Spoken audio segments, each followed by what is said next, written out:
अस्सलामुअलैकुम वरहमतुल्लाहि वबरकातुहू। जनाब बाबूभाई सोपारीवाला गर्ल्स प्राइमरी स्कूल, कक्षा 8, विषय हिंदी, विषयांक इकाई 4, कर्मयोगी लाल बहादुर शास्त्री। कर्मयोगी लाल बहादुर शास्त्री इकाई में हम इससे पहले 2 बार समझूती देख चुके हैं, आधे आधे अंश की। अभी और एक अंश यानी कि भाग 3 में हम इस इकाई की समझूती आज पूर्ण करेंगे। उससे पहले हम कुछ नए शब्द देख लेते हैं जो आपको सुंदर स्वच्छ अक्षर में जोड़ने का ध्यान रखते हुए अपनी हिंदी की कॉपी में 3-3 बार लिखना है। कितनी बार लिखना है? 3-3 बार। सबसे पहले है गृह मंत्री, उसके बाद अनुरोध, परिवहन, संचार, वाणिज्य, उद्योग, दक्षता। उसके बाद है व्यवहारिकता, औपचारिकता, लोकप्रियता, सफलताएं, धुंधलापन, आत्मसंयम और आखिरी है दीक्षांत समारोह। उसके बाद संबोधित, संविधान, प्रदत्त, बोझ, प्रजातांत्रिक, स्वतंत्रता, स्वेच्छा और आखिरी है प्रतिबंधों। यह सभी नए शब्द आपको जोड़ने का ध्यान रखते हुए 3-3 बार हिंदी की कॉपी में लिखना है। अब हमारा जो आखिरी थोड़ा सा पाठ की समझूती बाकी है वो हम देखेंगे और इस इकाई के पाठ की समझूती आज हम पूर्ण करेंगे। देखिए, यहाँ से शुरुआत होती है। देश की आज़ादी के बाद उत्तर प्रदेश तथा केंद्र सरकार में शास्त्री जी भिन्न भिन्न पदों पर रहे। हमने पिछली बार के समझूती में देखा था कि लाल बहादुर शास्त्री जी ने अपने जीवन काल में 7 बार जेल यात्रा की। उस बीच उन्होंने कई अलग अलग पद संभाले, फिर वह सांसद सभ्य भी बने। और अब यहाँ देखिए, देश की आज़ादी के बाद यानी कि जब हमारा देश 1947 में आज़ाद हुआ, उसके बाद उत्तर प्रदेश तथा केंद्र सरकार में शास्त्री जी ने भिन्न भिन्न यानी अलग अलग तरह के कितने पद संभाले। उत्तर प्रदेश में उन्हें गृह मंत्री बनाया गया, यानी उत्तर प्रदेश के गृह मंत्री बने कौन? शास्त्री जी। बाद में पंडित नेहरू के अनुरोध पर वे केंद्र में आ गए, यानी गृह मंत्री बनने के बाद जब पंडित जवाहरलाल नेहरू ने उन्हें अनुरोध किया, उन्हें जब बताया, तब वे केंद्र में आ गए। केंद्र में उन्होंने रेल और परिवहन, संचार, वाणिज्य, उद्योग और गृह जैसे महत्वपूर्ण मंत्रालयों में मंत्री पद संभाला। यानी केंद्र में आने के बाद उन्होंने रेल, परिवहन, संचार, वाणिज्य, उद्योग और गृह जैसे कई महत्वपूर्ण मंत्रालयों के पद भी संभाले और कार्य किया। इन पदों पर रहते हुए शास्त्री जी ने अपनी जिस प्रशासकीय दक्षता का प्रमाण दिया वह हमारे देश के लिए एक उदाहरण है। यानी उन्होंने काफ़ी सरलता और सुलभता से अपनी प्रशासकीय दक्षता का प्रमाण देते हुए बहुत ही अच्छे से कार्य किया। अपने मंत्रालयों के कार्यों में उनका दृष्टिकोण अत्यंत व्यवहारिक तथा सभी प्रकार की औपचारिकताओं से परे होता था। यानी कि जब वह कार्य करते थे तो उनका दृष्टिकोण लोगों के यानी जनता के समाज के हित में ही होता था। वह जब व्यवहारिक तथा अलग अलग औपचारिक कार्य करते थे तो वह उसमें बहुत ही ध्यान से काम करते थे। वे अपने को कभी भी अपने पद के कारण ऊंचा नहीं मानते थे, यानी कि वह ऊंचे पद पे होने के बावजूद भी कभी उन्होंने अपने पद का ना ही गलत इस्तेमाल किया और ना ही उसका अभिमान किया और ना ही कभी उन्होंने अपने आप को ऊंचा बताया। उनकी बड़ी सीधी सी धारणा थी, यानी वह मानते थे कि जनता के शासक नहीं बल्कि जनता के सेवक है। वह मानते थे कि वह जनता के शासक नहीं है, जनता पे शासन करने वाले नहीं हैं, पर जनता के सेवक है, जनता के सेवा करने वाले।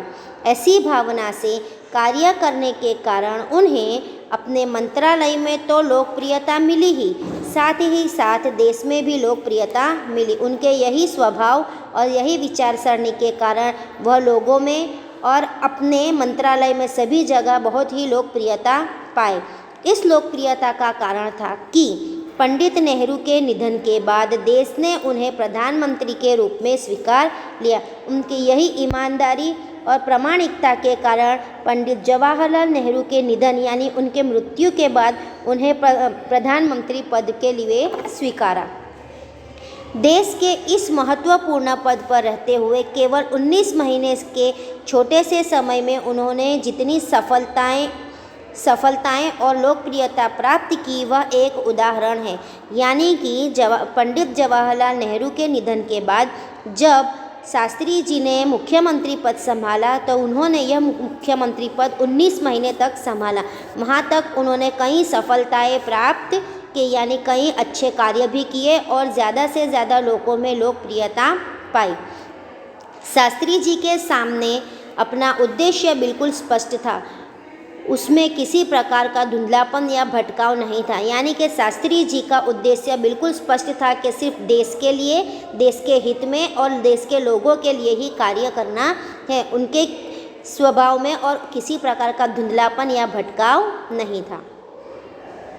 आगे देखिए, वे हमारे देश के अत्यंत महत्वपूर्ण पदों पर रहे और इन पदों पर रहते हुए स्वाभाविक रूप से वे अधिकार संपन्न भी थे। यानी उन्होंने हमारे देश के कार्य करने में कई सारे महत्वपूर्ण पदों पर उन्होंने अपना कार्य किया, लेकिन उन्होंने हमेशा आत्मसंयम से काम लिया, यानी बहुत ही आत्मसंयम से, शांति से काम लिया तथा अधिकारियों से अधिक कर्तव्यों को तरजीह दी। यानी कि अपने अधिक कर्तव्य यानी अपने अधिकार, एक बड़े मंत्री के, प्रधानमंत्री के जो अधिकार होते हैं उन अधिकारों को ज़्यादा तरजीह न देते हुए उन्होंने सिर्फ अपने कार्य को ही तरजीह दी, उसे ही महत्व दिया। शायद इसलिए शास्त्री जी इतने अधिक लोकप्रिय भी हो सके। उन्होंने अलीगढ़ मुस्लिम विश्वविद्यालय के दीक्षांत समारोह में 19 दिसंबर 1964 को छात्रालयों को संबोधित करते हुए कुछ इस तरह के विचार व्यक्त किए थे। यानी कि जब अलीगढ़ मुस्लिम विश्वविद्यापीठ में दीक्षांत समारोह यानी डिग्री समारोह था, उस वक्त उन्होंने वहाँ के छात्रों को संबोधित करते हुए उनसे कुछ इस तरह कहा, आपके भविष्य की मंजिल चाहे जो कुछ भी हो, आप में से प्रत्येक को यह सोचना चाहिए कि आप सबसे पहले देश के नागरिक हैं। यानी कि वह कहते हैं कि भले ही आप आगे जाके कुछ भी बनो, आपका कार्य जो भी हो, लेकिन आपको सिर्फ ये बात याद रखनी है कि सबसे पहले आप देश के यानी भारत देश के नागरिक हैं। यह आपके संविधान द्वारा प्रदत्त कुछ अधिकार देता है, जो आपको भारतीय होने के लिए कुछ अधिकार भी देता है, लेकिन इससे कुछ कर्तव्यों का भी बोझ आता है। यानी कि सिर्फ भारत के नागरिक होना ही काफ़ी नहीं है, उस नागरिकता के साथ आपको कई कर्तव्य भी मिलते हैं जो आपको निभाने होंगे, जिससे समझना चाहिए, जो आपको अच्छे से समझने भी होंगे। हमारा देश प्रजातांत्रिक देश है, यानी प्रजा के लिए काम करता, प्रजा के हित के लिए है, इसलिए जो निजी स्वतंत्रता देता है, लेकिन इस स्वतंत्रता का उपयोग एक व्यवस्थित समाज के हित में स्वेच्छा से लगाए गए प्रतिबंधों के तहत होना चाहिए। यानी कि देश प्रजातांत्रिक है, सबको निजी स्वतंत्रता दी गई है, फिर भी उसका आपको समाज के लिए एक व्यवस्थित स्वतंत्र स्वेच्छा से उपयोग करना चाहिए और उसके तहत हमें मिले संबंधों को भी समझना चाहिए। अधिकार, कर्तव्य और आत्मसंयम के बारे में यह अत्यंत महत्वपूर्ण बात शास्त्री जी ने कही थी।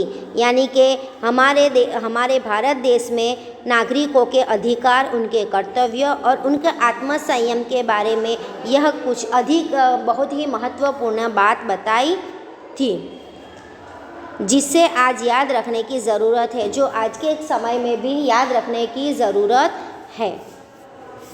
हमारी यह इकाई यानी कि कर्मयोगी लाल बहादुर शास्त्री, इसकी समझूती यहीं पे पूर्ण होती है।